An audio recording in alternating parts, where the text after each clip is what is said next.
वो हम तमाम मुसलमानों की माँ हम उनको तस्वुर करते हैं, मगर हम उनकी इबादत नहीं करते, कुरान की इबादत नहीं करते। किसी खुदा देवी देवता की इबादत करने पर या सजदा करने पर मजबूर किया जा सकता है। बोल रहे हैं कि अगर भारत में रहना है तो वंदे मातरम गाना पड़ेगा। वफादारी का सर्टिफिकेट हमसे मत लीजिए।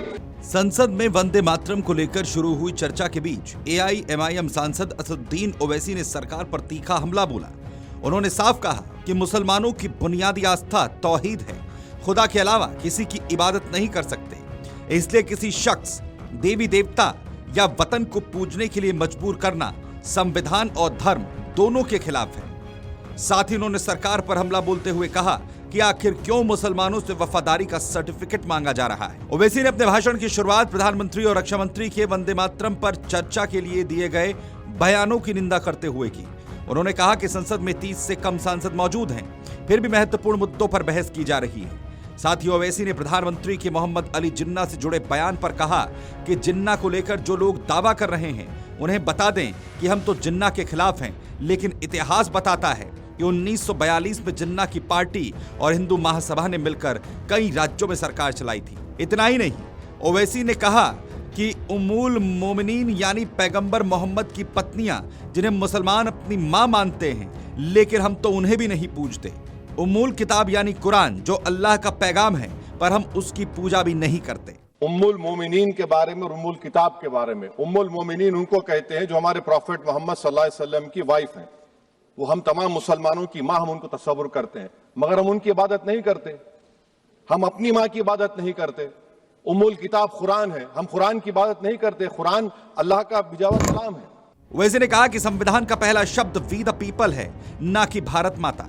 प्रियम्बल सभी नागरिकों को थॉट, एक्सप्रेशन, बिलीफ, फेथ और वर्शिप की आजादी देता है, तो किसी को वंदे मातरम गाने या किसी देवी देवता की पूजा के लिए कैसे मजबूर किया जा सकता है। ओवैसी ने संविधान सभा की बहसों का भी हवाला दिया।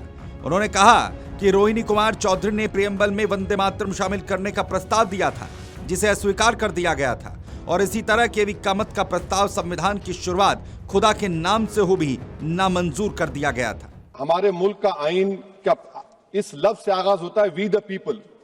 इसका आगाज भारत माता के नाम से नहीं होता है। हमारे संविधान का जो प्रियम्बल है वो क्या कहता है? Liberty of thought, expression, belief, faith and worship. अगर दस्तूर का ये पहला सफा ये बात करता है, तो फिर कैसे किसी शहरी को किसी खुदा देवी देवता की इबादत करने पर या सजदा करने पर मजबूर किया जा सकता है? आप ही की पार्टी से आज की जो बातें हुई है इसी कब हो रही हैं। हमारे कॉन्स्टिट्यूंट असेंबली में मैडम एक मोहतरमा थी रोहिणी कुमार चौधरी ने एक तजवीज दी थी कि प्रियम्बल में किसी देवी के नाम से शुरू हो। उन्होंने खास तौर से वंदे मातरम का जिक्र किया, मगर उसको कबूल नहीं किया गया। फिर केवी कामत साहब ने एक तजवीज दी कि इट्स सिटीजन्स को बदलकर हर सिटीजन्स किया जाए और खुदा के नाम से शुरू किया जाए। वो तरमीम को मुस्तरद कर दिया गया। ओवैसी यही नहीं रुके। उन्होंने कहा कि सुप्रीम कोर्ट भी किसी नागरिक को वंदे मातरम गाने के लिए बाध्य नहीं करता। 1986 के बीजू इमैनुअल केस का हवाला दिया। कहा कि राष्ट्रगान के वक्त सिर्फ खड़े रहना काफी है, गाना जरूरी नहीं।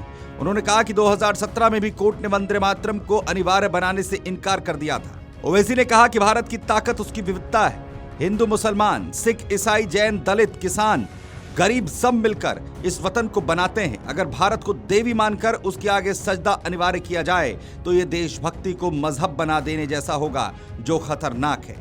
हमारा भारत एक इसका मजमुआ क्या है? इसमें हिंदू है, मुसलमान है, सिख है, ईसाई है, जैन है, एथिस्ट है, मेहनत कश है, किसान, गरीब, मजलूम और दलित है।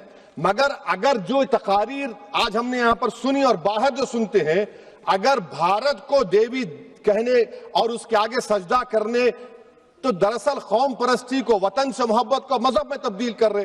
और फिर यहां पर बोल रहे कि अगर भारत में रहना है तो वंदे मातरम गाना पड़ेगा। उन्होंने बंकिम चंद्र चट्टोपाध्याय के आनंद मठ का भी जिक्र करते हुए यह तक कह दिया कि किताब में मुसलमानों के खिलाफ कठोर बातें लिखी गई, इसलिए वंदे मातरम के पूरे पाठ में मुसलमानों की आपत्तियां ऐतिहासिक रूप से जुड़ी हैं। और अंत में ओवैसी ने कहा कि हमें वतन से बेइंतहा मोहब्बत है, लेकिन देश से प्यार का मतलब गरीबी, बेरोजगारी, अन्याय और नफरत को खत्म करना है, ना कि किसी गीत को जोर जबरदस्ती मनवाना। ओवैसी ने अंत में कहा कि वफादारी का सर्टिफिकेट हमसे मत लीजिए, जो खुदा को नहीं मानते वो भी जिंदाबाद, क्योंकि ये देश वी द पीपल से चलता है, किसी एक विचारधारा से नहीं। Video desk Amar Ujala.